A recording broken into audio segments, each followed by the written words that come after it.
क्या आप जानते हैं कि most profitable demand supply trades reversal से नहीं कंटिन्यूएशन से आते हैं। पिछले वीडियो में हमने रिवर्सल डिमांड सप्लाई जोन सीखे थे, लेकिन सच्चाई यह है कि लगभग 70% strong moves rally based rally और ड्रॉप बेस्ड ड्रॉप पैटर्न से ही बनते हैं, यानी कि कंटिन्यूएशन में ही बनते हैं। इस वीडियो में मैं आपको स्टेप बाय स्टेप दिखाऊंगा कि कंटिन्यूएशन में डिमांड जोन कैसे बनाएं, कंटिन्यूएशन में सप्लाई जोन कैसे ड्रॉ करें और आरबीआर और डीबीडी पैटर्न की सिंपल प्रैक्टिकल ट्रेडिंग स्ट्रेटजी। अगर आप किसी भी चार्ट को डिटेल में देखेंगे तो आपको रिवर्सल से ज्यादा कंटिन्यूएशन पैटर्न नजर आए और कंटिन्यूएशन में रिस्क रिवॉर्ड बेहतर होता है, विन रेट इंप्रूव होता है और हमें ट्रेंड के साथ साथ ट्रेड करना होता है, इसलिए रिस्क भी कम होती है। सबसे पहले समझते हैं रैली बेस रैली पैटर्न क्या होता है और इसमें डिमांड जोन कैसे बनता है।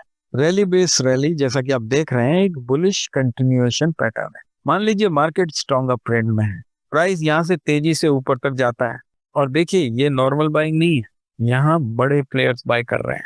बायर्स अग्रेसिवली प्राइस को ऊपर पुश कर रहे हैं, वॉल्यूम भी एवरेज से काफी हाई है। यही बड़े प्लेयर्स के बाइंग का कंफर्मेशन। अब देखिए प्राइस क्या करता है।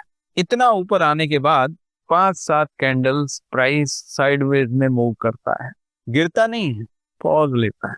इसका मतलब सेलर्स कोशिश कर रहे हैं लेकिन बायर्स ने कंट्रोल नहीं छोड़ा है।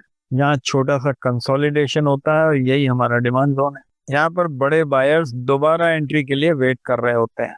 अब देखिए प्राइस बेस से ब्रेकआउट करता है और बूम फिर से अपना अपवर्ड मूवमेंट जारी रखता है। ये कंफर्म करता है कि डिमांड जोन वैलिड था। यही है rally base rally continuation pattern. अगर आप ऑलरेडी लॉन्ग पोजीशन में हैं तो अभी एग्जिट ना करें बल्कि ऐड करें, और अगर आप पहले से ट्रेड के अंदर नहीं हैं तो यहाँ से बाय करें। जोन को ड्रॉ कैसे करना है? बहुत आसान है। बेस के लोएस्ट पॉइंट से हाईएस्ट पॉइंट तक रेक्टेंगल बना दीजिए, यही आपका जोन है। अब चलते हैं ड्रॉप बेस ड्रॉप पैटर्न पर। ड्रॉप बेस ड्रॉप एक बेरिश कंटिन्यूएशन पैटर्न है, आरबीआर का एग्जैक्ट अपोजिट। देखिए यहाँ प्राइस तेजी से गिरता है, स्ट्रॉन्ग रेड कैंडल्स बनते हैं, पैनिक सेलिंग हो रही है, fear in the market, volumes भी बढ़ रहे हैं। ये इस चीज का कंफर्मेशन है कि सेलर्स अग्रेसिव हैं। अब प्राइस थोड़ा रिकवर करता है, यानी कि बुल्स कोशिश कर रहे हैं और कुछ लोग प्रॉफिट टेक कर रहे हैं, लेकिन इसके बाद 5-10 कैंडल तक कंसोलिडेशन होता है, रिकवरी रुक गई है, प्राइस फिर से पॉज कर रहा है। यही इंपॉर्टेंट पॉइंट है। यहाँ सेलर्स ब्रेक ले रहे हैं लेकिन कंट्रोल छोड़ नहीं रहे हैं और बायर्स भी कंफ्यूजन में है। यही बना हमारा सप्लाई जोन। अब देखिए प्राइस बेस के नीचे ब्रेक डाउन करता है और तेजी से फिर नीचे चला जाता है। Strong fall, trend continuous. Supply zone ने परफेक्टली अपना काम कर दिया। अब कुछ प्रो टिप्स।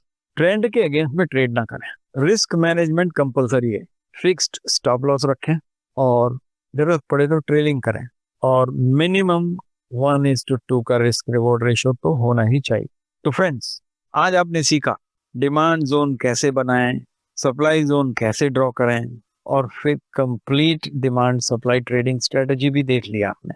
यानी कि पार्ट 1 में आपने रिवर्सल सीखा, पार्ट 2 में कंटिन्यूएशन के सप्लाई डिमांड जोन देखे।